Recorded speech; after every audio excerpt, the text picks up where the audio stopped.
Hey everybody, it's that time again, and guess what? We're baling at last. This is my last 60 acres to do this year. Just started in here this evening. Got a couple of hours before the straw gets a bit gummy. Wheat straw is very, very dry, it's hard to start. But as soon as there's a hint of a dew, it's going to start to gum up. Anyway, lots of stuff been happening.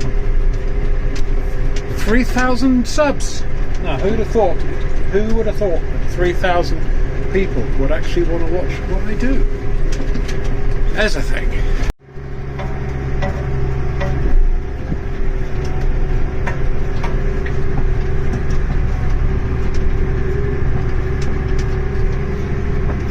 Anyway, it's a beautiful evening, but this guy wants this wheat done into little 4-footers, which requires a lot more concentration than the 6-footers. So let's carry on tomorrow. Yeah, see, I'm getting confused trying to talk and make bales at the same time. Yeah, so let's carry on tomorrow when we're up onto the 6-foot bales of barley straw.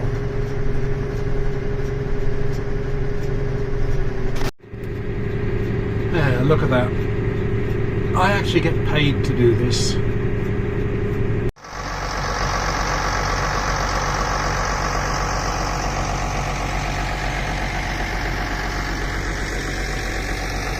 Oh, what a beautiful night.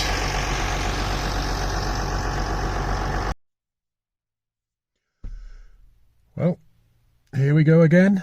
I'm a bit late starting this morning, and if I'm talking funny, it's because I've been to the dentist and my mouth is full of anaesthetic. So I'm dribbling like an old person, which is good. Anyway, first job. Get the leaf blower out and get it greased up, quick inspection, then we're off to work. Right, sorry for the wind noise. Anyway, let's have a quick look around. This has all been blown off now with a leaf blower. Clean all the loose straw out. Obviously, because it's a fire hazard. Now, for those of you who don't know a lot about balers, this is what's called a variable chamber belt baler. What that means is you can make anything, any size bales with this, from a 4-foot to, or 3-foot to a 6-foot really, just by changing some settings on the controller in the cab. It's got an automatic lubricator driven off that sprocket there, and on the chains there you can see little brushes which are driven from the lubricator. You need to keep them adjusted so they're touching the just touching the chains. All the greasing is from central points. There's one on this side, there's another one on this side of the wrapper. Oh yeah, don't be like George Saunders' Dangerous Dave. Always lock hydraulics when it's open.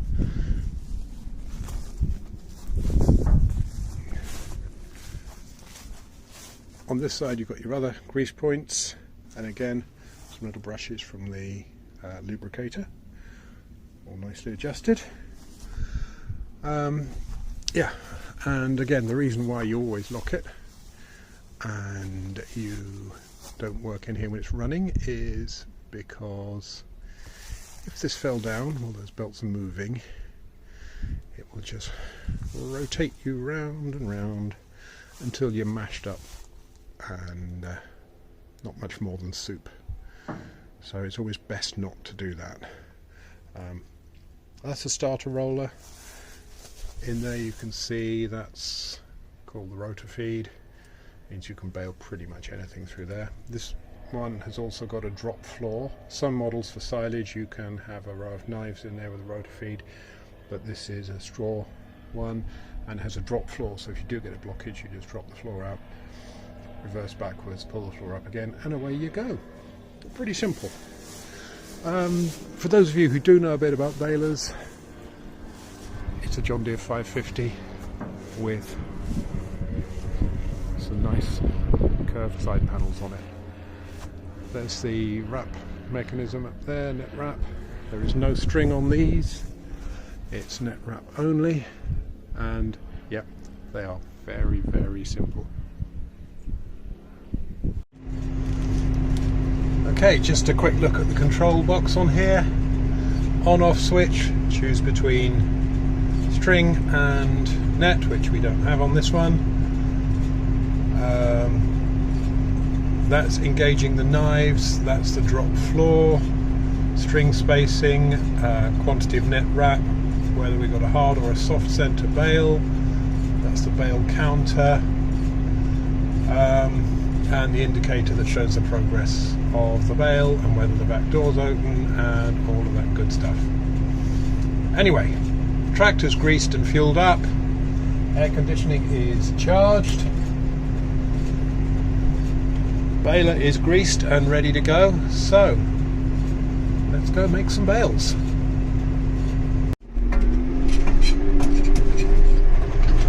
Okay, we're off to find some straw.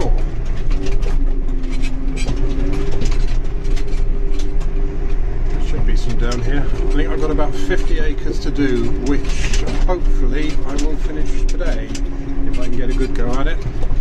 Nothing goes wrong, but I don't think it will. I've said that before though, haven't I? But the reason we're held up this year is because this particular customer has had combine problems, and I'm not allowed to show any of those, unfortunately, because not only the dealer's been involved but the manufacturer has been involved, and I have been told I'm not allowed even to say what colour it is. But suffice it to say they've had combine problems.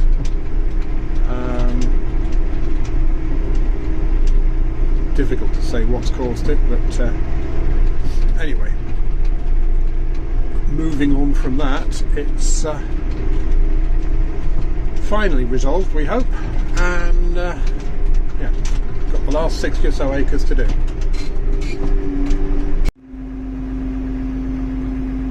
Okay, off we go.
Well, this is it. This is the last one. This done, and I'm finished for the year. So I'll be doing the last 3 bales, I think, and probably having an early 9. Take this back, get it cleaned up, washed down, and greased up, put away tomorrow.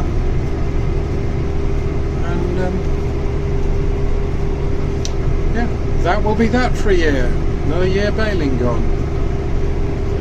So anyway, for those of you who've made it this far, thank you very much. There is plenty more content in the pipeline. I have got some 165 stuff. I've got a lot of 1080 stuff. Going to be starting on the 175. Oh, who knows. Anyway, if there's anything you particularly want to see, put a note in the comments down at the bottom and we will see what happens. Anyway, so thank you all for watching. Before I sneeze, I'm going to say thank you and goodbye.